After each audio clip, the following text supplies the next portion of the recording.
This is Dan Jerk. This is Jason J. Lewis, the voice of Superman on Justice League Action. This is Mark Wade, writer of Superman Birthright. And you're listening to The All Things Kryptonian podcast, including Superman and Supergirl. We discuss games, movies, cartoons, TV shows, and comics. Find us on Facebook, Instagram, YouTube, and Twitter. Hello, I am the Superman of Blue, the Man of Tomorrow. My name is Tyler Patrick, and this is the Krypton Report. I have with me my co-host, Superman Red, the Man of Steel himself, Mr. James Cole. Welcome, James. Hey, Tyler. How's it going? It is going well. It is going well. We are here today to discuss the third series that we would be covering, and I mean my new series, on this show. When we started this show, we were covering Supergirl with the plans to cover Krypton, which took a lot longer to come about than we thought. And then Krypton came and went. And now we have Superman and Lois. And what an achievement this show is. What just, amazement. Like, I can't wait to we've tried very hard not to talk to each other. It's been tough. It's been tough. Yeah, it's been silent in our chat today. Besides some comments on the show as we watched it last night, we haven't discussed it. Nope. I think that was for the best. We'll get right into it here in a moment, but I just want to say this. I even messaged my mom and was like, hey, I'm watching the new Superman show. It is really good. I think you would like it. And she's like, well, your dad and I thought, we bet you were watching. I'm like, yeah, no joke. Right? I have a Superman podcast. Was there a doubt? I have a Superman podcast. I have it tattooed on my chest, and I have a basement full of collectibles. But I'm not going to watch the new show. I'm not one of those fans. I saw some people protesting that this ain't really Superman because you don't have trunks on. And I'm like, you are an elitist fool and don't deserve to be a Superman fan. Because that's just ignorant.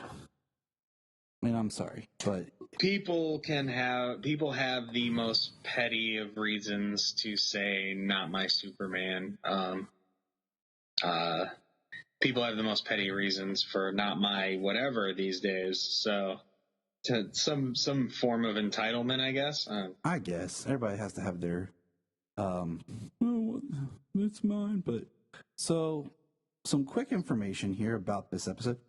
So originally we were supposed to get Superman and Lois back in the fall, which would have been October of 2020, but then it was supposed to be January 2021, and now here we are at the end of February of 2021.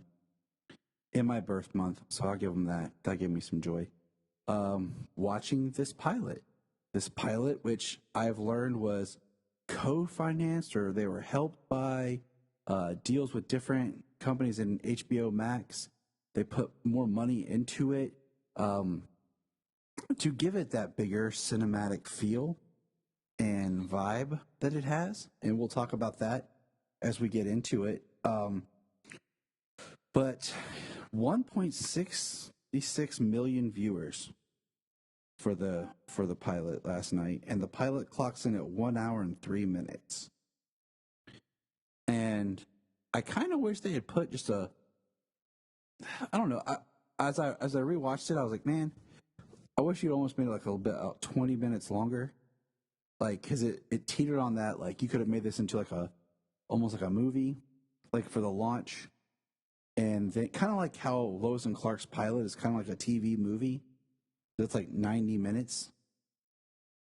It was shot to be like a TV movie type thing. And I kind of wish it was a little bit longer. Because there's a couple scenes as we go through that kind of felt so quick, the way they were cut and edited, that I thought I missed stuff. And we'll kind of break it down. But we haven't had Superman in his own series in 10 years. Smallville went off the air 10 years ago. Yep, 2011. And now we are back. I have to say, as it was starting, Solo had the best line. And as we were watching it, the kids watched it with me, and they were excited. And I had one of my friends who was calling me every commercial break because he was he was enjoying it. But Solomon said, "Dad, your favorite type of Superman? He's got a beard." I just I just had to laugh, and I've never said like I like that. He's like, "It's like you, Dad. He's got a beard." I'm like, "All right." Nice. I'm like, "All right, Solomon. All right." But it was great watching it with him because certain points, like he was like, "Oh my gosh, did this happen?" And we'll get into it, but it was really cool. Like I really enjoyed it last night. Jania really enjoyed it. It was very emotional and just hard hitting. And it definitely shows it's a new era for like I guess you could say the Arrowverse or the CW shows. You know, as some of them are leaving, like this one I think is kind of the new standard, and they stepped it up. They took a next step with this show from traditional CW shows. Even some of the best seasons of the Arrowverse, like Flash season 1 and Arrow season 1 and 2, Supergirl, even on CBS. Mm-hmm. Yeah, back when I had that CBS money, which I plan on once the series is over, us kind of do like watch a season and then just talk about like in an episode, it's like a recap of like. So I'd like to kind of go back and watch the first season and go back through it. But so I read today that there's going to be more flashbacks to come throughout the series. So that's going to be really nice. And there's a lot of cool Easter eggs that are hidden in here. And we're just going to get into it. Are you ready?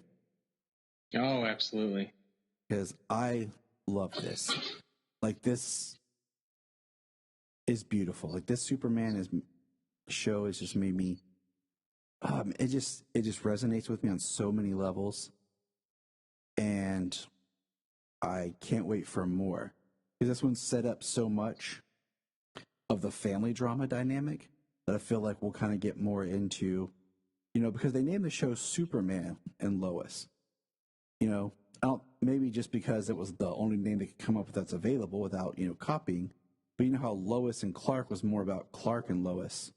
I feel like this is going to, with Superman and Lois, more emphasis on Superman. But we'll start out that it felt grounded. It felt real. It felt refreshing. How it felt like Superman in a family drama. And the only parts that felt a little like out of place were the end scene with the stranger almost felt like it was on a regular CW show compared to what we were watching. Well, it was a more high special effect scene, CW doesn't have the budget to go take a helicopter up into the mountains and film a shot there, let alone do like an on location set, even something small, just a view from the outside, how they do for movies for their aerial shots and stuff like that. It's 2021, man. You just strap a camera to a drone. Right. So, I mean, more or less, it's probably stock footage from some other obscure Warner Brothers shot.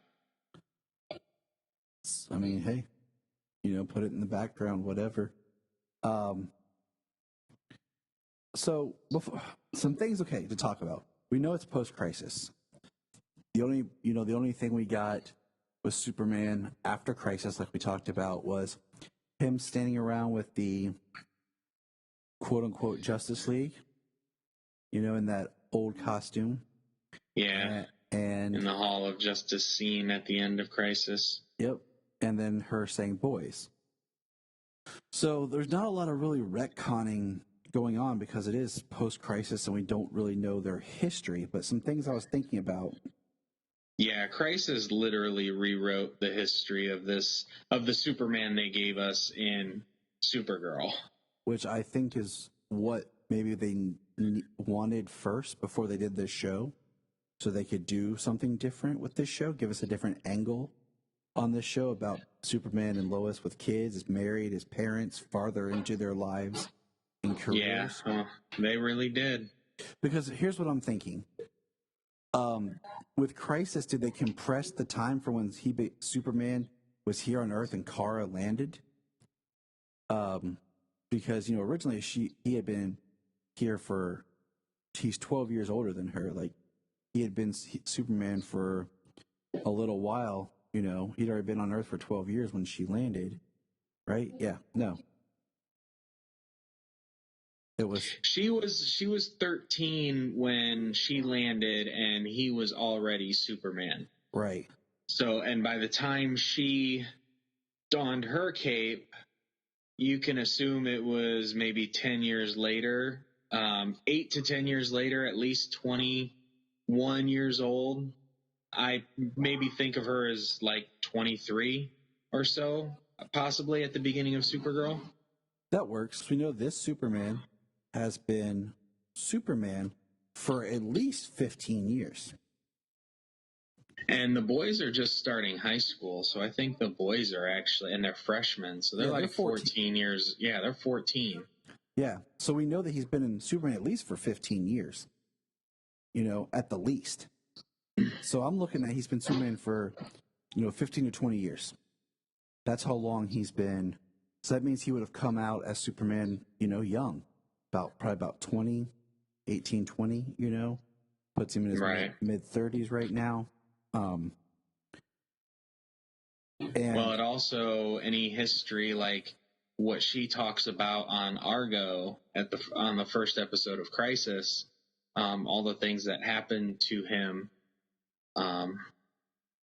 they could have or couldn't happen, or could have or didn't happen to him. So, like at this point, this Superman is kind of a blank slate on what you want to be able to do with him. Right. We have an idea of who he is and who he was based on the pre-crisis stuff, but this is him, post-crisis. And it just kind of like I was thinking today, like, we know that Argo was a big thing because that's what caused Lois to get pregnant. And so how that works differently now because like time compression. I think the Argo, I think she was able to get pregnant before. I just think the Argo was the safest place for her carrying a possibly superpowered child. I think that's why they left to Argo. I think she was already pregnant before they left. Oh, because I thought he said that they got pregnant while they were on Argo because he came back, and then they were going back to Argo for her to have the child. But I would have to rewatch it, but I'm positive she was pregnant during Elseworlds when he caught her and everything. Well, I'm positive she was pregnant at that point. I know the actress was like in real life was pregnant, but no, I'm fairly certain it was Lois. Because I don't know, I didn't know if she was pregnant at the time. Well, I mean, because at the end of Elseworlds, yeah, you're right. Because at the end of Elseworlds, you're right. Because in Elseworlds, the Elseworlds ends where they say they're going to Argo to have the baby. So you're right. But even then, like Argo, you think about that would have been so when they were on Argo, still would be 14 years ago. So it's just that time, like. They came back after Crisis, like it jumped. We'll see because it's just little things. Because there's no Kara at the wedding, so that means they were married before Kara, right? You know what I'm saying? Like there's little things that you're kind of like, okay, all right, no Jimmy reference, and I don't want to say they have to. Like I'm glad there's no references in this episode. There's no like we have to like lean on this or lean on that to make this show work. They don't have to. Yeah, no, they used exactly what they needed to make this show work.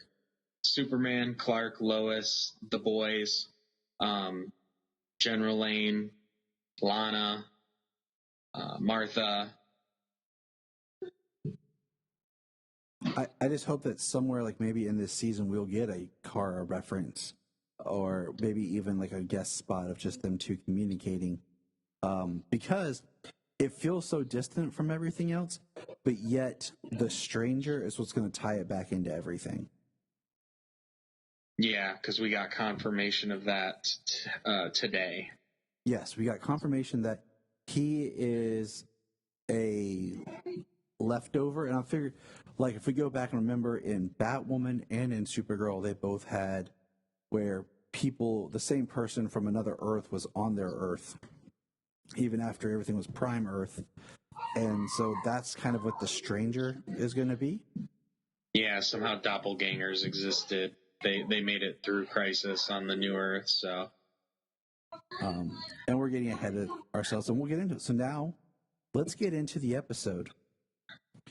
It starts with, voiceover and the ship coming to Earth, and I really like this scene, and I'm glad that we're not probably going to get on the next episode like, my name is Clark Kent. I was sent to Earth to save it. I'm Superman. God, no. Good God, no. But we see, the craft land in the cornfield. We see it open, which was really awesome to watch how it opened, and like he's right there, like the baby is right there, and we see Ma and Pa, and it's got that kind of shot from his point of view, which was very All-Star Superman. Yeah, well, because the ship, as it's hurtling through space, they show on the inside, and it looks like a birth chamber, like a amniotic sac or something, like a baby in the Matrix. Yeah, kind of like the John Byrne thing. Yeah, I don't know if he was genetically engineered that way, or just choose to believe that's how he was kept alive during the trip. You know what I'm saying? Either or. Honestly, you could believe either or. Mm-hmm. And we get, Smallville, the town of Smallville. And it's the actual same town. They filmed Smallville in it. It looks really different. It does. We have Ma and Pa, and then right there, Jonathan falls over for his heart attack. We get the funeral shot, and more voiceover. And I'm watching this like, wow, this is great. And then he talks about going to Metropolis, and we have him catch a green. It looks like a PT Cruiser, but it wasn't a PT Cruiser. Yeah, it is a PT Cruiser. Is it? Okay. Yeah. He catches a green PT Cruiser, and he turns, and he's wearing the Max Fleischer suit. And look, I freaked out. My kids were like, "Oh my God, what are you doing?" I freaked out and was smiling, and Jania was like in front of me because I was massaging her shoulders, and I was like, if you could see the big stupid grin on my face right now. Like, I love the black behind the S. I think this suit looks great for this scene. Absolutely, yeah. Because it's supposed to be he's hope, he's a rival. It's bright. Everyone who was complaining, they got their trunks. It's just nice to see a different suit. The idea that he has an evolution to his suits. Tyler's been Superman for like a short period of time, and he's already gone through 4 distinctively different suits. And the kid, he sees a kid with a baseball hat and says, nice suit. And he says, my mom made it, which is straight out of All-Star Superman, or Superman for All Seasons, that we just read. Thanks, my mom made it for me. And he's smiling. And what's interesting, if you look at it, Tyler even looks a little younger in the way they filmed that, with those soft lenses, his hair and everything. Like, he's more completely clean shaven in that shot. And I think it helps to actually make him look a little older when we get down the road here, and a little bit more emotionally worn down from what he's dealing with. We got our Action Comics #1, and then we move along to the Daily Planet. And I was kind of sad we didn't see a globe, a spinning globe. That was kind of bumming me out. But it was. Do you think that was Perry? Like, yeah, I assumed. I assumed it was, but I figured if they would have kind of called out his name and maybe made it a little bit more of a big point or something. Like, so I kind of feel like it was done intentional so that we could say, oh, it's Perry White. But then later, if they actually want to bring in Perry White, they can hire another actor and like really do the character. Yeah, possibly. We have him meeting Lois for the first time. Well, we're so far down the road. I mean, unless they, like you said, flashbacks, unless they go back, we're so far down the road. Perry's probably retired. Maybe. I mean, because I've kind of put it in the perspective of like this time, okay, that we're in is the same time we would have been post-crisis, but now just events have changed at different times. So if you think about when Tyler first appeared on Supergirl, he's talking to Perry, and they reference Perry. And so it's just like, this isn't 14 years from that. That time span has been compressed. So they're at the same point in their life and the same time. Like, it's just 14 years earlier things like occurred than they did. Right. So I kind of feel like maybe the before crisis was like Superman's story over the years where his identity was hidden for so long. Like, it was even hidden from Lois for so long. You know what I'm saying? Mm-hmm. They worked alongside each other and just very different where, and like, even when Reeve is trying to keep his secret from Lois in those movies, but obviously, they don't have like a TV show to stretch that out. Lois and Clark 2 seasons where she doesn't know. Yeah. See, that's I just kind of feel like maybe they worked together for a year or two before he told her, and they were together when he told her. Like, that's kind of my head. Exactly. And now post crisis, it's more like what we believe now, that they can't spend so much time together, and her interview Superman and Clark have so many disappearances and her not figure it out. Yeah. If not like Amy Adams know it because she found it out so quick. Yeah. You know what I'm saying? That trope is gone. Like, yeah, absolutely. I like how when he meets her, like, he's bumbling and kind of stumbling and stuff because he's kind of caught off guard from her, and she asks him about, like, why'd you wear a tie? Lombard suggest it for you. And it was cute. Like, he's talking about, oh, you're the nice first name Lois. Drop. Yeah. He's like, you're the first Lois. Wait, I had a teacher named Lois. She's like, you're the first Clark. Wait, wait. And he plays it just goofy enough. And I love it. We see how he proposes to her. So that's, a crisis change. They have their wedding. Sam Lane is there. No Lucy Lane. Hopefully she'll come in, to play here, especially since we have Sam Lane going to be so active in the story. We see Ma, and they talk about the twins. We see the sonogram, and he talk about how easy Jonathan is and how great it is and how happy he is. And we see him throw a football and breaks the rope. And then they talk about how Jordan has night terrors and social anxiety, and he's just different. And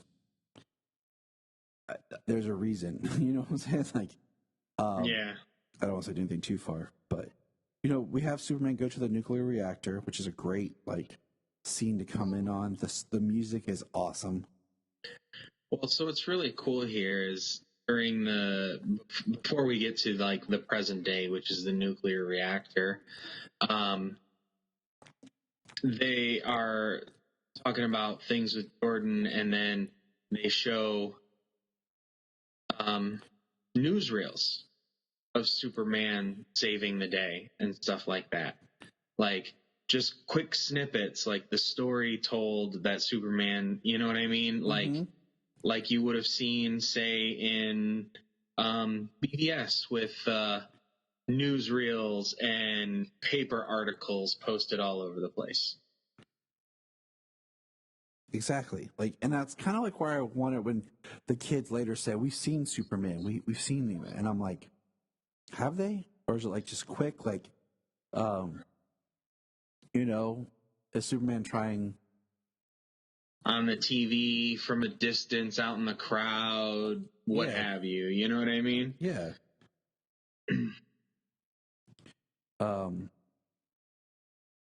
So Sam Lane, I thought this is interesting. He has like a little call thing for Superman. He activates it, and Superman comes flying, and we hear people talking about what's going on as Superman is flying into the reactor, and it's a great shot of him landing inside that with the fire and special effects. That's excellent. Him flying in and listening ahead to kind of get information on the situation before he even arrives. We see that he sees a crack in the reactor. He fixes it, but it's still too hot. He flies out. I love how he uses his different forms of vision, X-ray vision and whatnot, because they show it later. It's not like this focus or anything like extra to focus on X-ray vision, or because it shows in different wavelengths. You get different colors like infrared, and you get X-ray where it peers through different levels. So he's got a very multifunctional a multi-spectrum view. It's really awesome. He's like, he used like the X-ray and like the enhanced vision, and well, and like as we see later when he looks underneath the pipes when we get there, he sees the boys, and it's kind of they're lit up as almost like an infrared. Yep. Underneath there. So yeah, it's really awesome, and that's kind of how he sees the crack too. I mean, the extra heat seeping right through that crack's lit up. And what the next part, like he flies out into the water, he breathes cold, like super breath. So we're just knocking out the powers, boom, boom, boom. Flies a la under. Superman 3. Yes, but it also reminded me of Superman Returns. Like just the way he was looking, holding that up, kind of reminded me of Superman Returns, where he's pushing the kryptonite land chunk mass of Earth. Yeah, I liked how he came up out, because when he came up out of the water, I was like, oh, sweet iceberg. Just lifts an entire iceberg out of the lake instead of like this really big flat sheet of lake that Superman took in Superman 3.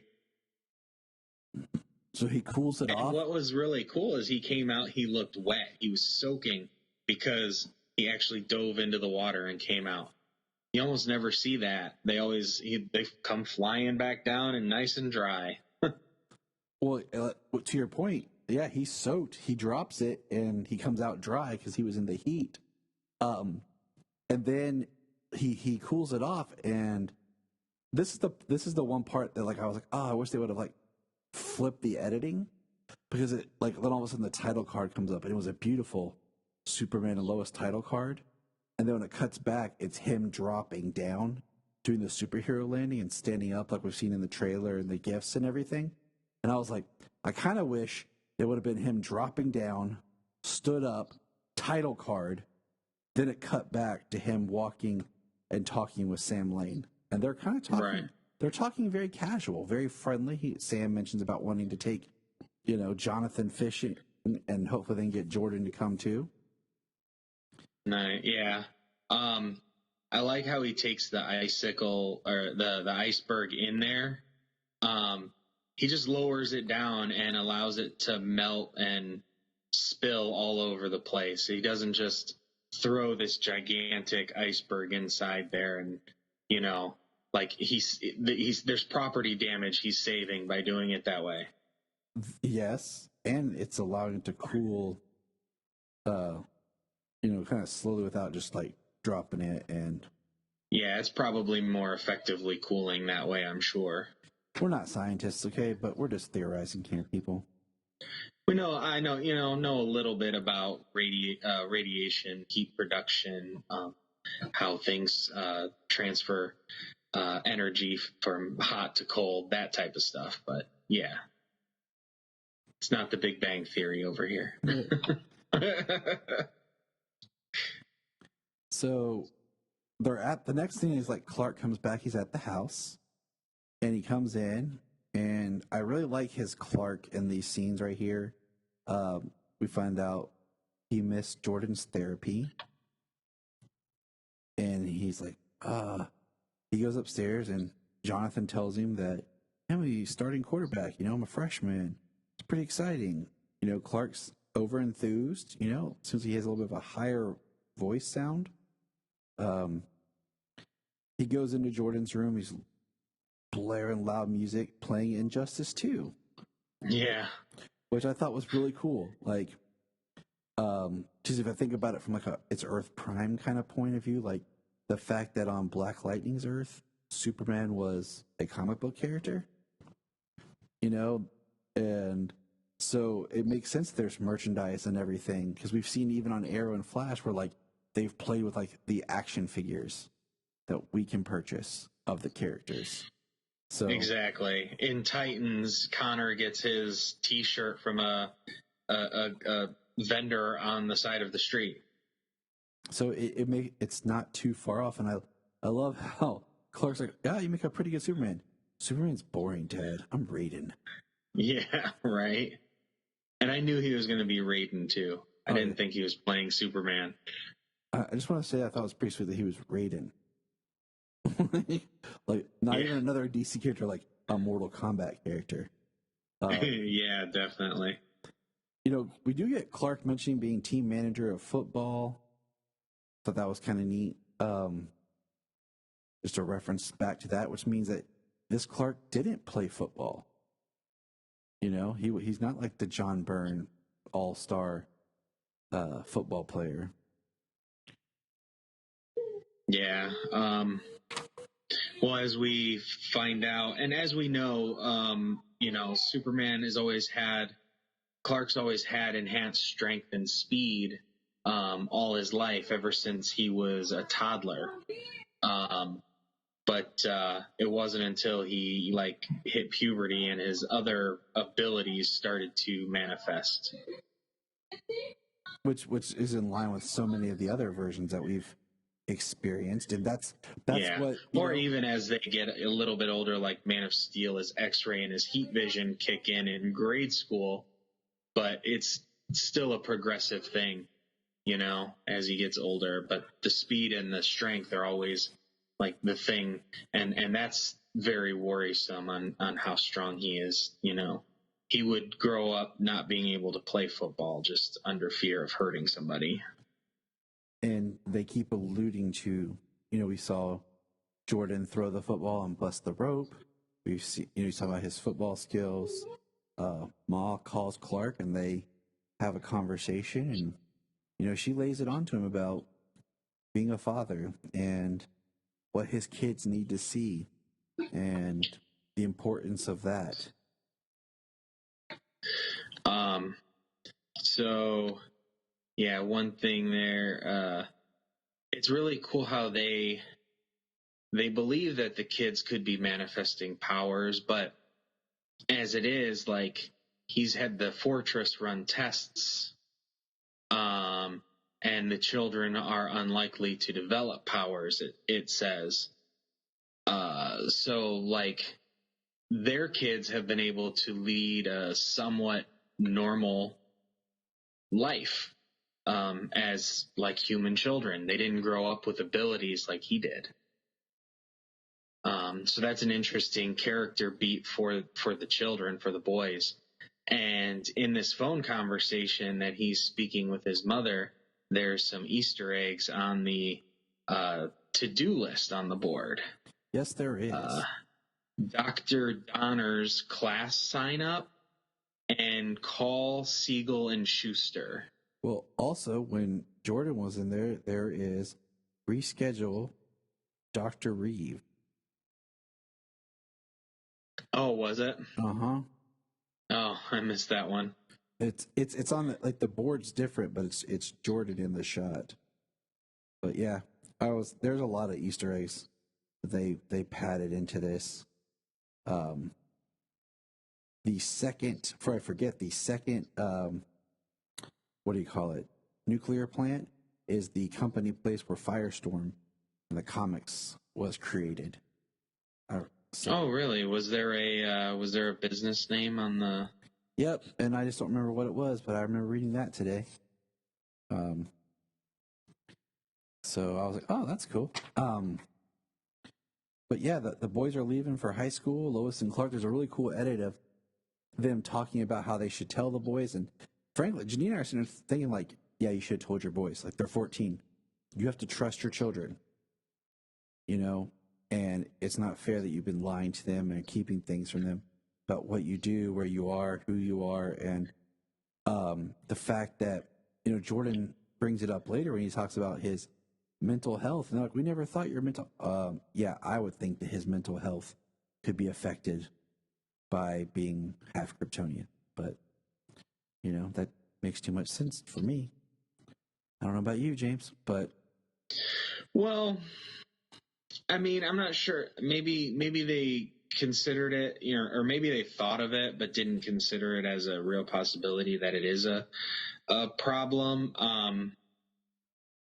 But they're taking his mental health seriously, like you would your teenage child's mental health.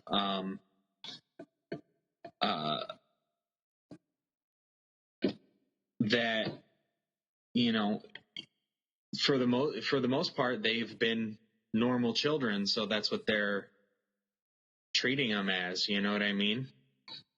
So if he needs medication, right, then I mean, yeah, you try and get him some help. yeah, but I mean, you're also dealing with something that's never been done. Exactly. Yeah. So, it's one of those. Oh, okay. But I like how like they're talking and then it cuts to them in the elevator and it opens up. And this was the scene that I missed it partially because it's in dialogue. The way they cut it is they're walking in, they find out that there's been budget cuts. Lois drops the line that Morgan Edge bought the Daily Planet, which I totally called out. Yes, you did. And it's interesting because, you know, they're talking about this other guy's getting fired, and then we see a guy come out and yells Kent and waves for Clark, and then like it cuts and she says, fired? You're fired. Like, we didn't see him get fired. That's what threw me off. It's because it was such a quick cut and she just says it in dialogue that Clark was fired. And I kind of feel like that would have been a cool scene to see. You know, also because Clark misses a call, or also Clark gets a call right after. It would have been interesting if, for drama purposes, if like Clark goes in there, his phone's going off, and they tell him like, you know, they're kind of rude about not answering his phone because they're going to talk to him, and you know, he gets fired, then comes out and checks his phone, and then what happens. You know what I'm saying? Right. Before they go to the Daily Planet, they have a little morning breakfast powwow with the boys. And right here, it's kind of the first interaction you get to see with the boys. And throughout this whole show, you get a range of interactions with them. They're brothers, so they fight, but they're twins. And they care about each other and they have that bond. Like, these boys have really good chemistry together. And here in the beginning, in this first interaction, it kind of makes John kind of seem like a jerk to Jordan. But then as the show goes on and you see them interact in different ways, like they go back and forth. They bicker like brothers, and the chemistry is really good. Yes, it is. And that was like the whole episode is fantastic. That was my one thing. I was like, man, they could very easily kind of cast like John as a douchebag, stereotypical, and Jordan as more of like the loner, like they give them roles, but they don't feel like caricature roles, like the stereotypical that we've seen. They feel like actually Clark and Lois's children. Like, even though Jordan is your social anxiety one, he is still like he still stands up and talks, says what he means in different situations, whether to Sarah or to his parents. They're definitely well-rounded characters, even in just this pilot episode. And there are certain points I'm very interested to see where they go as they explore as the story goes on from this episode. So their seeds are kind of planted and everything. Clark gets the call when him and Lois are talking. I love that she puts money in the thing to get a like candy bar or whatever, and it's stuck, and he just tilts it down and it falls from the vending machine. And he gets a call from Doc Fry, which is a reference to the Donner films. And he says, what? And I love that we see him take off. We get a scene of him fly into Smallville, land behind, change, and go into... And run into the house. And the doctor's like, Clark, how did you... And then she just lets it go. And, Ma had a stroke. And I love his subtle acting in this, of just like standing there like he's twitching, like had his hands. And, this is new Superman territory. Like, we've always had Ma alive. Now we have both parents dead. Yeah. In a live action show that focuses on that. On the, back on the Adventures of Superman, they are both dead, but they didn't play the kind of role that they've come to play in everything else that the character has embraced over these years upon years. Yeah, the way he walks into the room, looking down and sad and terrified, and not even looking over at the bed. It takes him a minute to work up being able to look over at the bed and see that Ma is dead in bed. And then we go back and we get a shot of the same look of Smallville, but now we're seeing farms and houses for closure. It looks deserted, run down. We're at the funeral, and we get to see some really good cutting and editing of like Martha's funeral with Jonathan's funeral, and how Clark was, and then we cut, and it's on the farm, and Jonathan brings Jordan something to eat and reminds him to take his pill. And Clark hears Lana showing up. And it's kind of neat because Clark hears her coming, and Jonathan and Jordan take note and comment on Sarah, which is Lana's daughter. And yeah, so we get one of our, besides the foreclosure signs that we see, we get one of the first hints of Lois doing her investigating into what happens. Lois has her own plot, and it's all just moved through dialogue, with her plot being, investigative journalism, talking to a farmer who had to sell his farm last year. Yep. He talked about that, and they were just kind of getting the sense of, what Smallville's like. As Clark, here in a little bit makes a reference about, should I have come back more often? Should I have done this? And I did think I do like the fact that we have, Lana show up, and Lois isn't any kind of like on guard or feels threatened or anything. I don't want to go down those type of like tropes. Yeah, that's cheap, and this show from this pilot is much better than that. Hopefully that does not come into play later as a cheap storyline.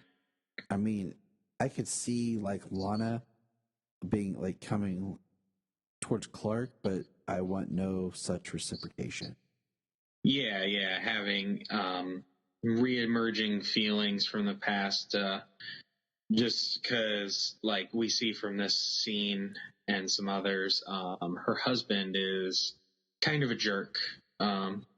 Yes, Kyle. And so kind of skipping ahead, his daughter later is talking to Jordan and mentions like the sadness that falls, and like it hit their family when she was about 12. And I'm wondering if that's just metaphorical or there's something going on, because trying to go back, like, wasn't the Amazo virus like started in Smallville and the New 52, and then in Rebirth we had them living in the farm in Hamilton County that was actually like aliens had done some things, and I don't know. I was just thinking, like, is it metaphorical, or would it be something more playing into the plot of something with the town? But yeah, Kyle, we know he drinks, and it's very worn down, rough, and I don't want to say like he's kind of jerkish, but not too much, because yeah, he's not a complete a-hole, because but later there's a cool part, where Clark thanks Kyle and he just kind of like acknowledges it, kind of like you're welcome thing, and we get a line that Clark used to date Lana, and that's why Daddy got mad because you were on his Facebook.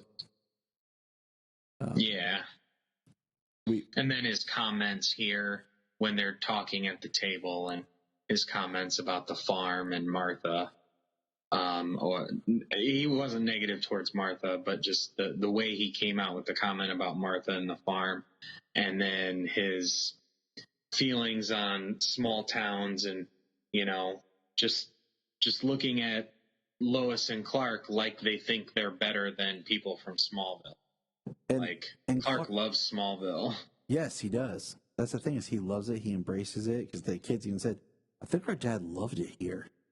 Yeah.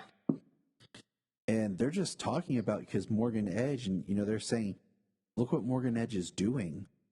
And they're like, and I don't want to read into this, and I'm not going to go there, but there's underlying themes about current events or whatever. And he's saying Morgan Edge looks at Smallville for the future. Everyone else looks at Smallville for its past. And, he criticizes the Daily Planet, because Lois mentions that Morgan Edge is ruining the Daily Planet and journalism, period. Talking about all the people that left or bailed on Smallville.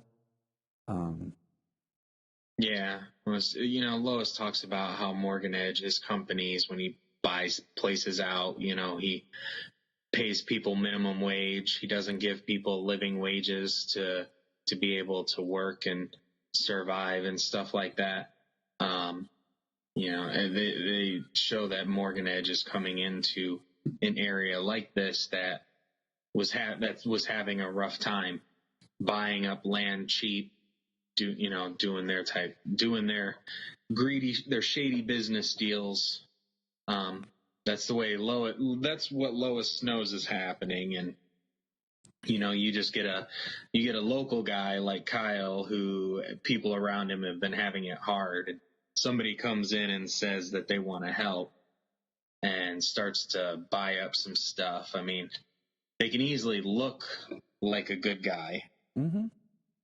But we know things are going to happen. We know that Morgan Edge is not a good guy. Nope.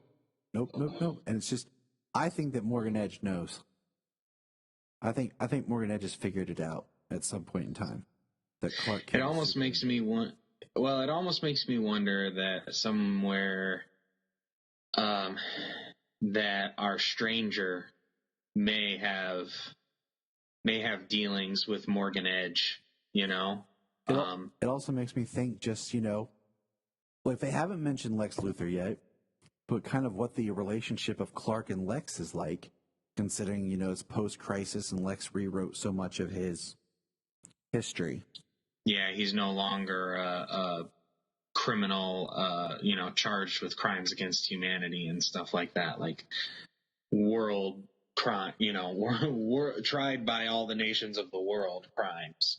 And I do want to throw this out there. I am okay if they choose not to use John Cryer, Lex Luthor, like in this season. But for the next season, I want to see these two interact together. Like I really want this story to play out how they envision it. But I would like to see John Cryer and Tyler really, like they're both in crisis, but they're never really together. Or just them kind of thing. We get Lana mentioned, come by the bank tomorrow to talk about the farm. And then we cut to the kids in the barn. Their dad always told them not to be in the barn. They're looking for the router. And this made me laugh just because for people who don't live in the country, if they're complaining about why is her router in the barn, that could be a willing place they could get signal, depending on the type of internet, where they've had to put this a satellite or some sort of special dish like we have, living in the out here on farms and everything. Yeah. I often wonder how she got to it to fix it if needed to be, but yeah, it's a little bit farther out than if she needed to do something to it.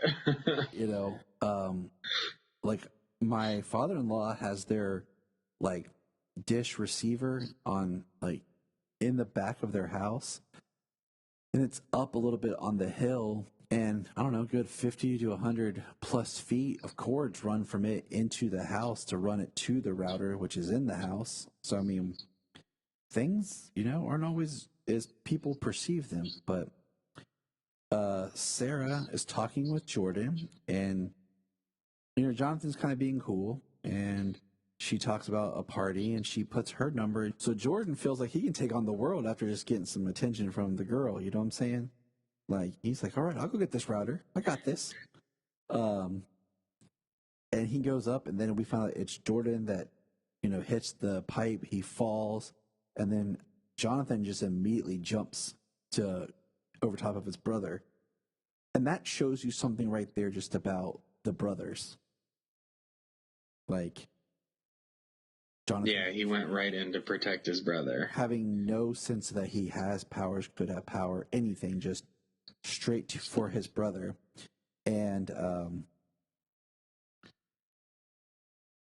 Clark is talking about when he was flying in, he heard right before he got to the farm, Martha says it's time to come home.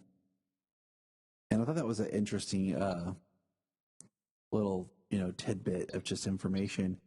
And then Sarah comes running out, and she's yelling, the boys.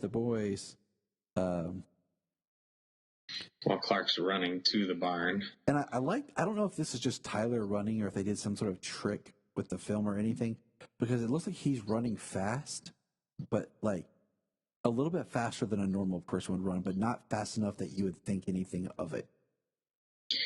I mean, I don't know. Tyler looks like a pretty damn athletic dude, and he's not the biggest Superman we've had by any means, tallest or muscular. He might be able to freaking run, man. He might. I mean, I'm just gonna say this: Tom fluctuated in his muscle and just leanness. Brandon with lean and tone in Superman Returns. Chris was a lean, Superman. It's only really been Henry that's been like a hulking Superman. Like, Dean was in shape, but he was never like muscle upon muscle. No, he was muscular and he was cut. So I'm just saying, like, it's only been Henry that's really like ripped. Yeah. Jacked. Gotta say it with emphasis. Tyler's a fit dude. And also, training, I feel like, he was in the better shape when he first appeared on Supergirl and Lois. Supergirl. That'd be a cool show.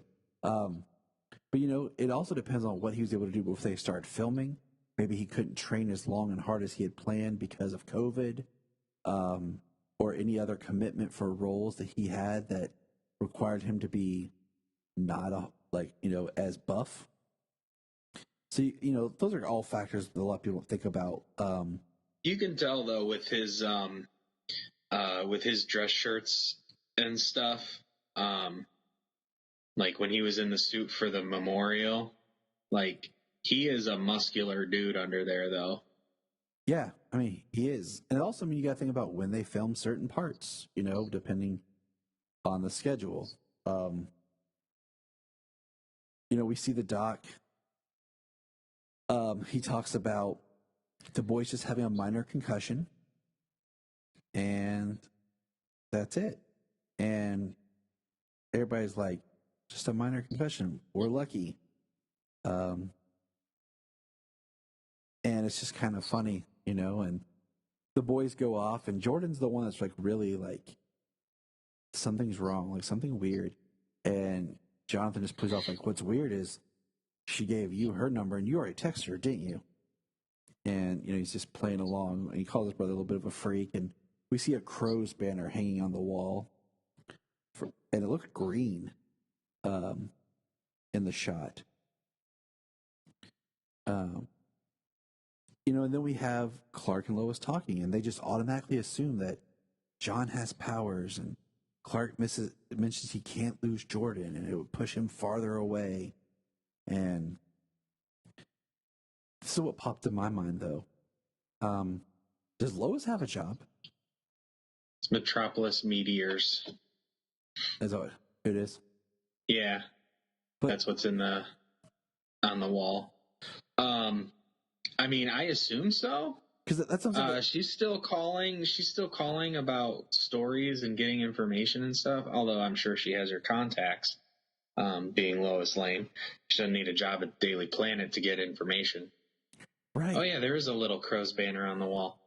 But yeah, they never said she was fired. They said Clark was fired, and that's why I said that whole scene just kind of felt to me very like quick and a little mucky. Did they both get fired, or because we'll see. I guess maybe as the episodes go on, but I thought they both got fired. But it does feel like he got fired and she didn't. So we'll have to wait and see, because that was kind of ranging in my mind the whole time I'm watching this. Like, wait a minute, because I watched it twice.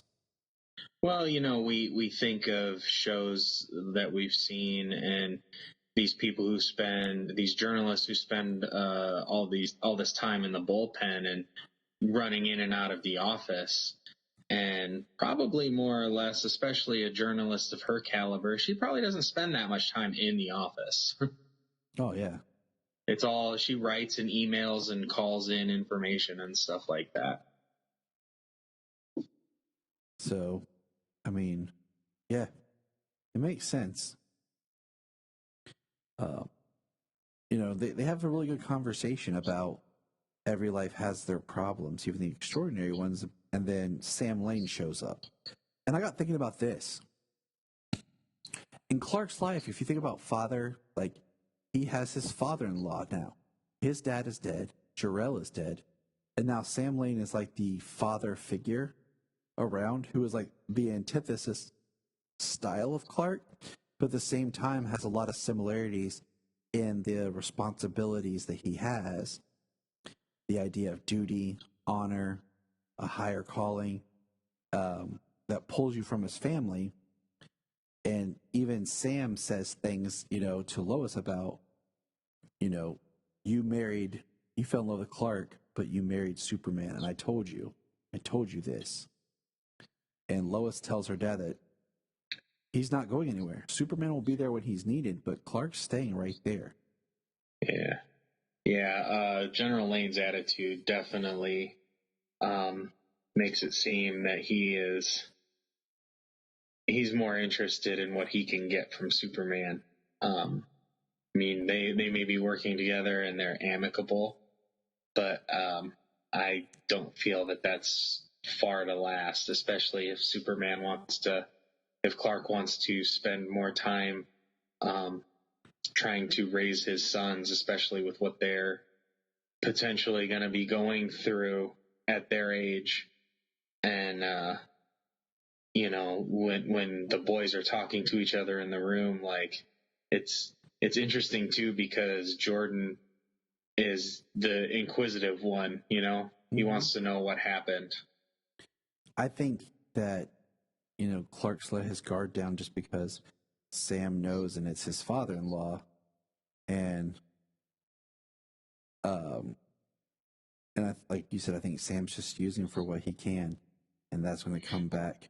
And we'll get there. We'll get there because I have a couple. Yeah, I think it'll be a problem, like if he doesn't want to do it, and then I think Sam's going to have his own problems because of what he may be involved in. Get some credit for being the boots on the ground after Superman, or when Superman shows up and after Superman leaves. You know what I mean? Maybe he's getting credit and stuff as well. Mm. And accolades are not coming like they were before. Who knows? Yeah, it's a new world to explore. Mm-hmm. Which I like. I'm good for it. So the next big thing that really happens. Oh wait, there was Kryptonian writing that Sam revealed to Clark. That's being left at the nuclear power plant attacks. And so the next big thing is when they do go to the bank. And first of all, why does Clark need money? We saw, pre-crisis, he, did the whole coal into a diamond. Right? Am I right here? Like, seriously? Right. And where is Batman to buy the bank? That's what I kept thinking. Like where's Batman, period? Like, yo, Bruce, can I get some cash, bro? It's pocket, it's pocket change for you, Bruce. But, yeah. Well, if this takes place alongside the current stuff that's going on, then Bruce is missing. Which I'm just assuming it does for the time being right now. Right. Yeah, Bruce is missing, and makes me kind of wonder if Clark knows maybe that Bruce is somewhere, like doing something like on Apocalypse or Mongol or something, because no one seems to really care that Bruce is missing, especially Clark, which is weird, but that's another conversation. Just as a quick tangent there, I had never considered, what if Bruce is brainwashed by like the League of Assassins or something, and he's been with the League of Assassins, Ra's al Ghul, or maybe Ra's is dead and him and Talia are running the League of Assassins. He's like brainwashed or something. Maybe. And maybe he went in undercover and Clark knew that, but then he never came back or something. He'll emerge with Damian, because that'd be pretty awesome. Like that'd be a dope way to bring in Damian. In season 2 of this or something, like you have Clark actually rescue Bruce, and that's kind of what it pans out to be. And interesting. You find, and then we have Damian who comes in, who's complete, like flip flops everything on the boys.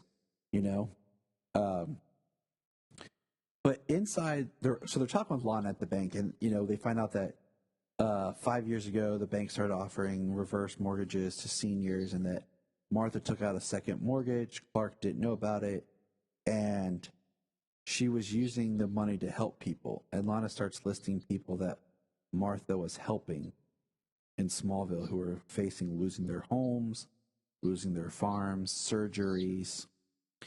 And, Clark didn't know.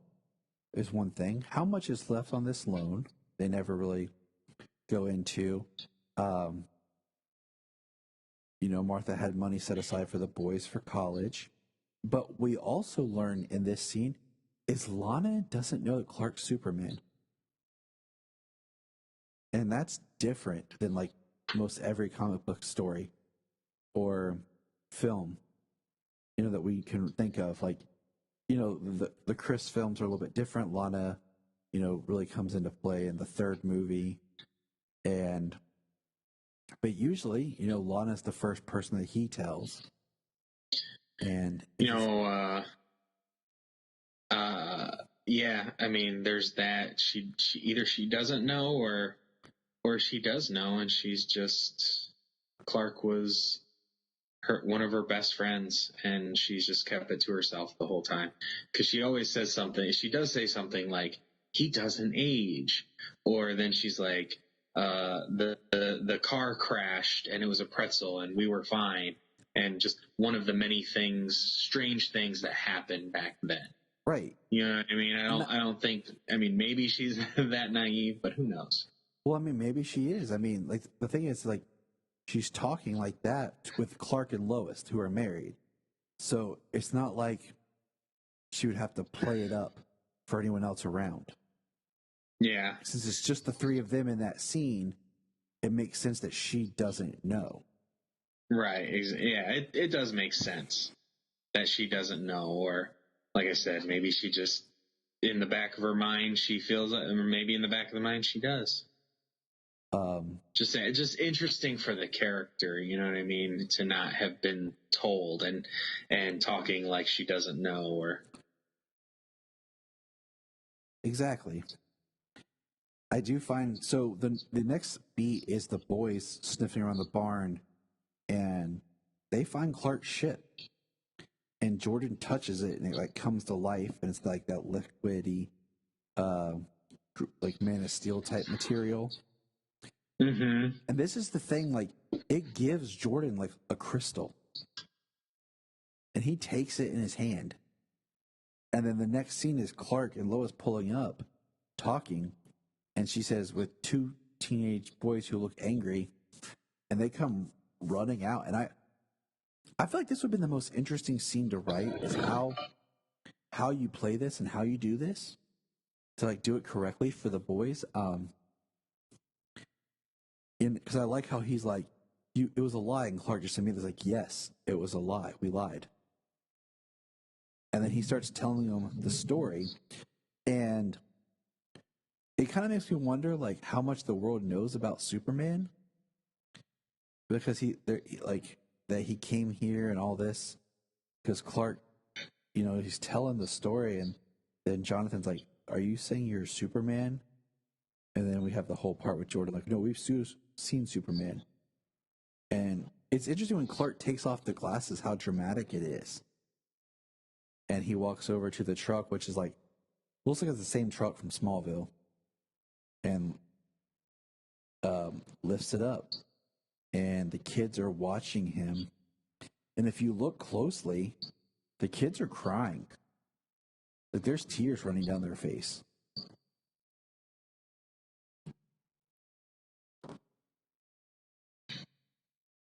Well, especially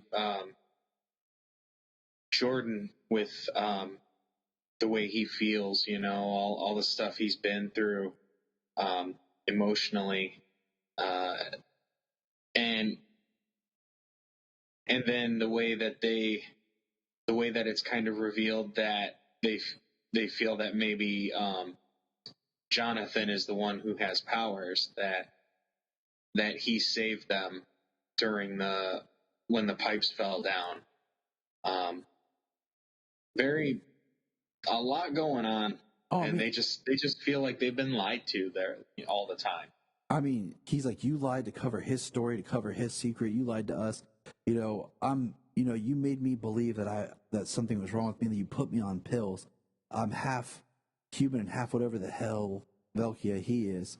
And, he's like really losing on him. And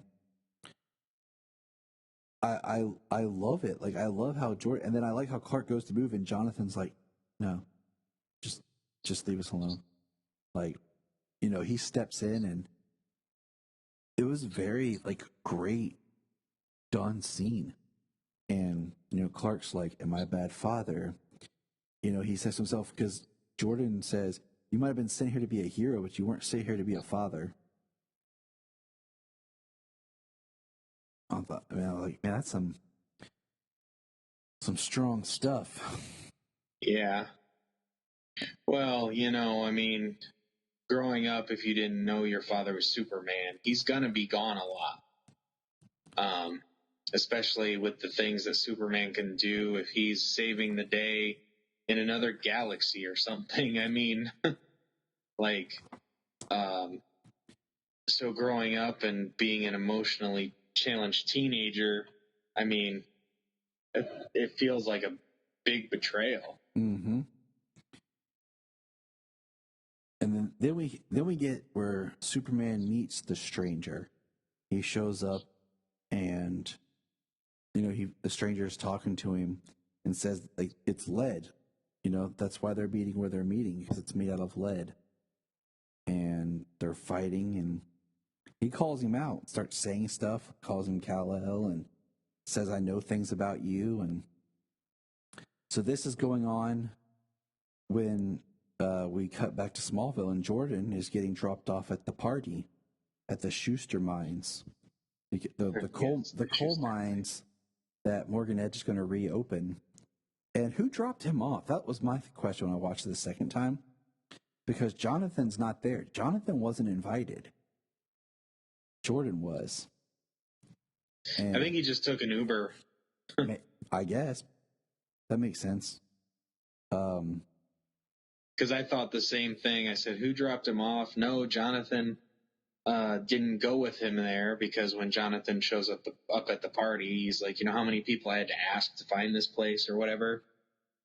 Yeah, he said all the townies I had to like interrogate to find out where you are. Mm-hmm. And we find out that Sarah took pills because like she had a problem, and that's when she's like revealing stuff about the sadness and all the bad stuff about Smallville. She talks about her dad, you know, being a fireman and busting into a house where the parents are cooking meth and it catches on fire with their kids inside. And it's interesting because if you watch, Jordan's wearing a red sweater in this scene, and most of the time he's been wearing darker clothing. And now if you really watch this scene, okay, when Jordan and Sarah are sitting together, if you pay attention, the background is all green screen. Is it? The party and everything, like it's green screen. Oh, yeah, they can't have that many people gathered. Exactly. Like, they had to have, yeah. Especially when they would have been filming this. That's what I'm saying. It's all post-COVID filming, you know? So, like, I was telling Jania, because there's little parts where she's like... We're not post-COVID yet. Well, I mean... even up in Canada. Well, I mean post as far as the outbreak, like... Yeah, okay, yeah, sorry. You know, because, like, shows were filming pre-COVID, and then COVID happened, and then they started filming after the COVID, you know, incident. So, like, this is afterwards. Like, none of this was filmed before, like, you know, some of our other shows. And it's interesting because there's certain times I've pointed out, like, Jania are talking about, oh, man, I would have done this. And I'm like, well, think about your blocking, Jania, and your COVID regulation and stuff. Like, you know, maybe in this scene, you would have had them embrace or something more, but you couldn't at the time. And she's like, well, yeah, you know, when you start thinking about production stuff, because even some of the shots, the way they position people, they're farther apart than what you think because they're using depth to make them look closer.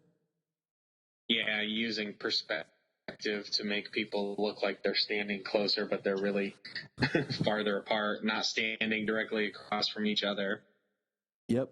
And, but this is the part where I had to say, WTF, Sarah. WTF. Where, you know, she's talking to Jordan. She's like opening up her heart to this kid who feels the same way.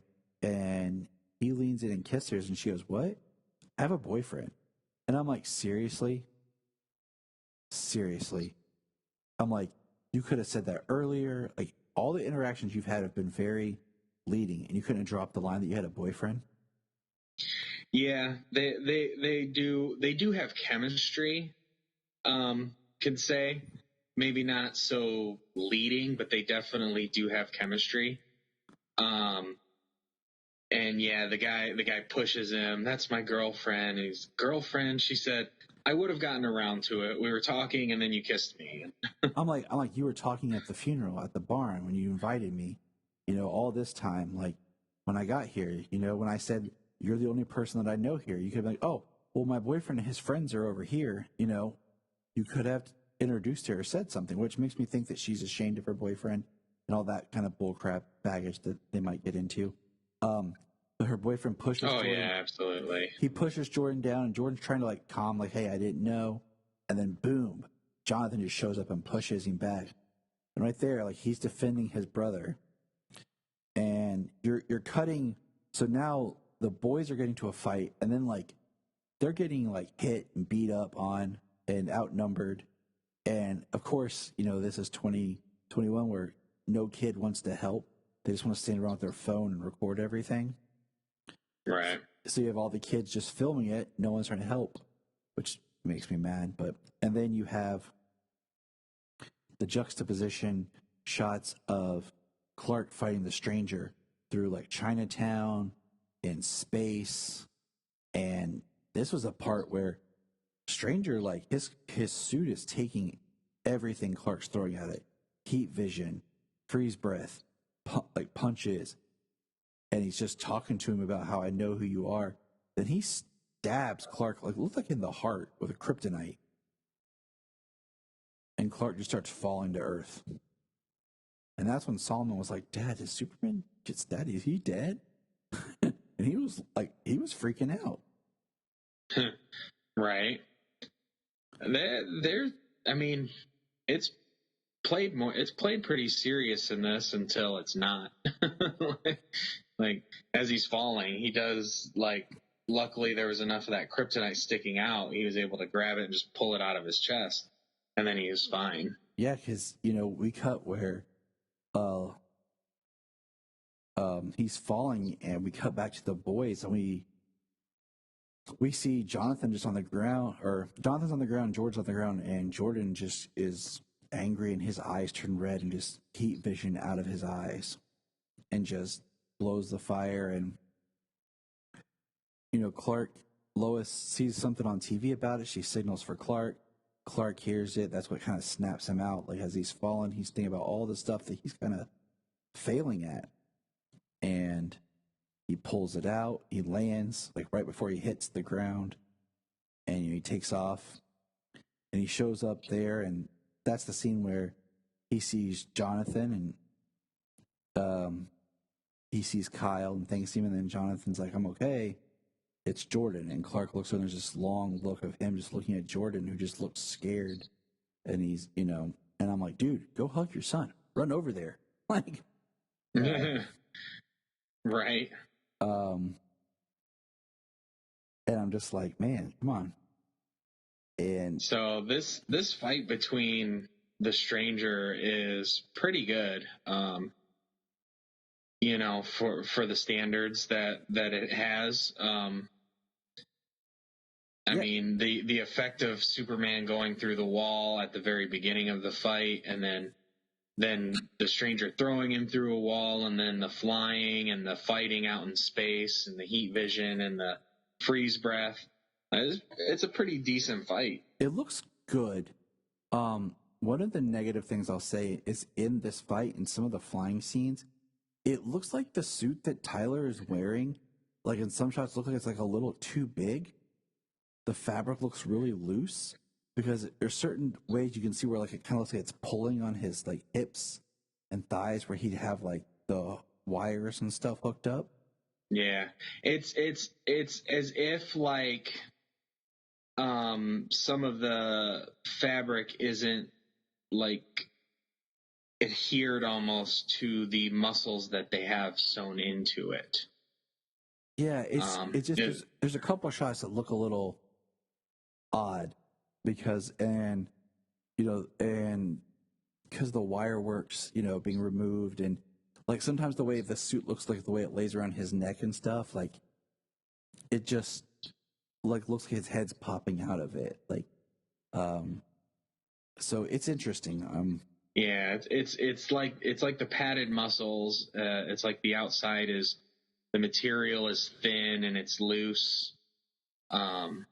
It doesn't look like a heavier material like the other suits that we're used to these days. And I mean, the suit and the CGI effects, with it being a television, and with how good this was, I have definitely given a pass on them.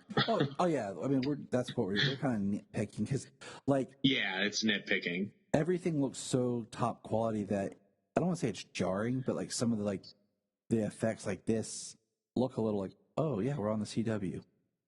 Exactly. It's like, oh, and we're back to CW. I mean, there's a great shot of just, of course, Superman flying over the Earth, and that's like the standard Superman shot. But we have the scene of like the family back in the house, and we never get a scene of Clark telling Lois, "Oh, I got stabbed in the heart by kryptonite." By the way, and they're talking, and Jordan is revealing how he felt. He was fuzzy, he couldn't remember, but he felt this strength over him after he fell, and like we see that Jonathan jumped on top of him, but then he grabbed him and he rolled over to protect his brother, and it was Jordan that actually saved them. And Jonathan's like holding ice pack on and everything, and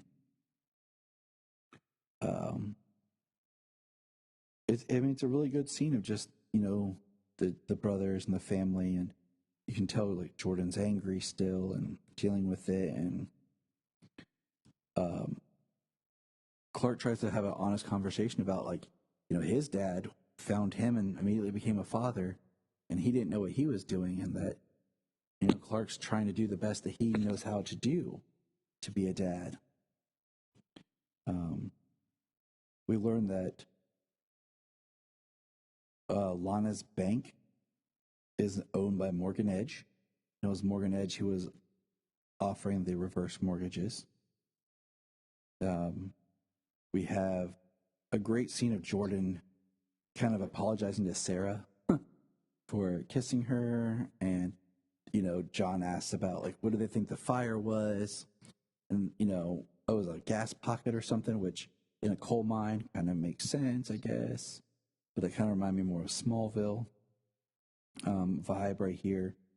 And Jordan he tries to apologize to Jonathan about having powers, and Jonathan's like, powers are overrated, man, it's all good. He's like, and I love the lines like, just proves what I was thinking all along, my skills on the field are legit. Yeah. And I love it, but then the next scene is when they tell the kids that, hey, what do you think about staying in Smallville? Because Clark and Lois talked about Mom wanted them home. Maybe it's the best for the boy, especially if Jordan has powers, and we're going to talk it over at family dinner, And this is where I think the problem's going to come up for Jonathan, is because now they're taking football away from him, his girlfriend away from him. Yeah. And this is where I think he's going to start to have issues and kind of rebel and be a little bit more fighting back, because now the what he was comfortable with and he knew is disappearing. And Clark says, well, I'm gonna show you guys around and take you outside and teach you some stuff. They're like Superman things. It's like, no, how to hook a plow to a tractor. These fields aren't going to plow themselves. Yeah. And they're like, whoa, wait, we just found out our dad is Superman. We have like questions, like thousands of questions. And I like that, and that about wraps up the episode, because we're going to shift gears here in a second. But I'm saying this: they both have powers. Yeah, I feel that absolutely. I think Jonathan's is emerging slow and steady, like stamina, height, and skills. some speed, senses, and Jordan's came at times of emotional influx. Because earlier on, you could figure when they're talking about Sarah when she shows up, Jonathan says she's 50 yards away and approaching. Like, that's not something anybody would say, even a football jock. You know what I mean? Like 50 yards on the field. Yeah. I mean, maybe it makes a little sense in that context, but I think there's little hints. That seems a little. Yeah, exactly. I think so too. They're manifesting different for both kids, and I think that I think they both have powers. Jonathan's are going to come a little bit later because Jordan's came out of like emotion and rage, and that plays into the character that he is. Now, hold that thought. We're going to jump real quick. So we find out the stranger is parked into Iceland, and he goes into his ship, and the stranger is addressed as Captain Luther. And we know the stranger is African American. Yes. And how do you pronounce his name? Wooly? Yeah. I'm not sure. Not going to try it. Not till I hear it. I'm a little bummed, real quick, that we never bet Pete Ross in the show yet. I hope he comes along the line in Smallville. So with that being said, we found out that everything of this whole episode is so disconnected from the Arrowverse. But we found out the stranger is actually a result of Crisis. So like we were saying, like he's like a doppelganger from Crisis, from a different Earth. So he's going to be kind of Lex, I guess, on the show at the moment, or however they play it out. So it is kind of a Clark versus Lex kind of thing. Yeah. But what I'm kind of wondering and thinking too is that there'll be some sort of discussion or anything where Jordan is kind of a product of Crisis. If there'll be something like, you weren't supposed to be here, but because of Crisis, you are here. Your brother was the one that was born, or something. And I wonder if the stranger is going to come into town or come up and kind of befriend Jordan and kind of try to pull him away and align himself and cause a rift there and, with the family, manipulating the sons of Kal-El and everything. So we'll see. I mean, did you watch the little special after the episode? I did. I got pulled away from it a little bit, though. The main part I wanted to see was like the end, the kind of preview for the season. What to expect? Yeah, what to expect for the rest of the season. It was cool. Like, yeah, the special was nothing big. The whole 2-hour thing was a little too much because they padded it out with a lot of commercials. They let it play for like 20 minutes straight before the first commercial break. And then after that, it was just like commercial. Oh, yeah. Commercial. Out of 90 minutes, there was 27 minutes worth of commercials.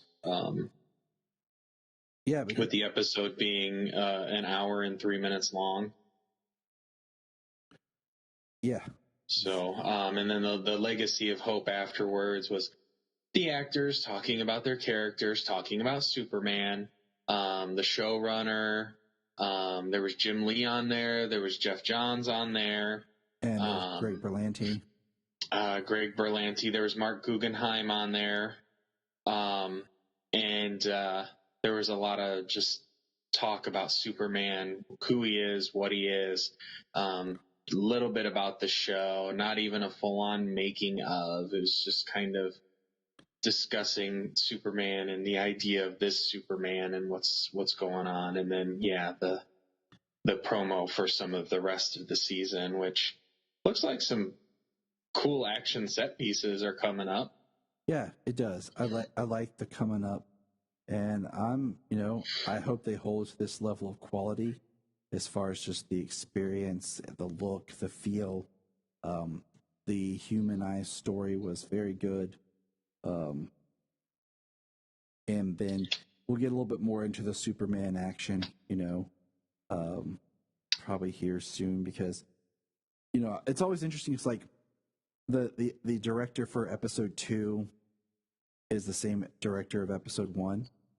And a lot of times you'll see that in these series. Like David Nutter directed the first 2 episodes of Smallville. And I'm kind of wondering if the second episode will feel like it just kind of picks up where the last one left off. Because little images from this episode are interesting because the trailer that we watched for, what do you call it, for the series was scenes taken from both the first episode and the second episode. So not all the episodes. Makes sense. So I kind of almost would wish they would have just released the 2 episodes together as one. But whatever. It's all good. It's all good. I'm pumped. Yeah. What would you rate this episode? I mean, out of 10, if we go out of 10, I mean, everything involved. Yeah, just I'm gonna give it like, as one of the best pilots I've ever seen. It ranks up there. Let me put it that way. I mean, if Smallville's pilot's a 9.5, this is a 9.25. I would say Smallville pilot's like you said. I always give Smallville pilot a 9. I would give this. I think maybe it's more nostalgia. They're both a solid 9, easy. I think this is gonna be a 9.5. It's part of nostalgia, yes, but I think the drama and even more of the humanization of Clark. That's always like one of his underlining stories is he wants to be more human than what he is. Yeah. Yeah. I mean, it's a 9.5 for me. I mean, the introduction at the beginning, the ship, the parents, Smallville. I mean, Jonathan Kent having a heart attack in Smallville, a little different, kind of, small change. Going to Metropolis, the Fleischer suit, I freaked out when I saw it. The somewhat similar image to Action Comics #1, where Superman's got a hold of the green car. A callback. And then the Lois falling in love, marriage, the kids, right into the awesome Superman action at the nuclear power plant, the character interactions, the chemistry as it goes on, the family dynamic they have, and the story, the stranger they brought in, the stinger we left on, Captain Luther, like, is a fantastic pilot. I really, really enjoyed it. It actually made me buy the season. I bought the entire season on Prime. And I did it on iTunes. So, yeah, I mean, it was a deal to buy the whole season the way it was, since we're going to have 15 episodes. And it was nice to watch it straight today and not have all the commercial breaks. Last thing I want to say is I ran a poll on our Twitter talking about Lois and Clark as couples. And I'm going to start with, I did 4 polls, okay? And these are the results as of right before we were recording. Poll number 4 is George and Noel, George and Phyllis, Kirk and Noel. We have 7 votes. 57% thought George and Noel was better. The next was 29 for George and Phyllis. And then 14 said Kirk and Noel. That one I thought was a long shot, The next poll was a no-brainer, but I thought it was funny. It is poll number 3 is Chris and Margot versus Brandon and Kate. 12 votes, 92% for Chris and Margot, 8% for Brandon and Kate. And what do I say about that? Who is voting for Kate Bosworth as Lois Lane? That's it befuddles me. This was the one I put up that was I thought would have the most competition. 13 votes, Tom and Erica versus Dean and Terry. 69% to Tom and Erica, 31% to Dean and Terry. The next one, and the last one, is Amy and Henry versus Tyler and Elizabeth. With 13 votes, Amy and Henry is 31%, and Tyler and Elizabeth is 69%. And I totally agree. Like, I think, Tyler and Elizabeth have great chemistry. And I look forward to seeing their story more. And this has been a good episode, a good chapter of Superman. And I look forward to what the show brings. And having a new Superman series is exciting. Weekly. I mean, Tuesday night's going to be the best night of television ever. With Superman and Look the up Flash, in or the the Flash and sky. Superman. Look up in the sky. Look in the sky. I just want to let everyone know out there that thank you for listening. This was the Krypton Report, brought to you by Tyler and James with episode number 215.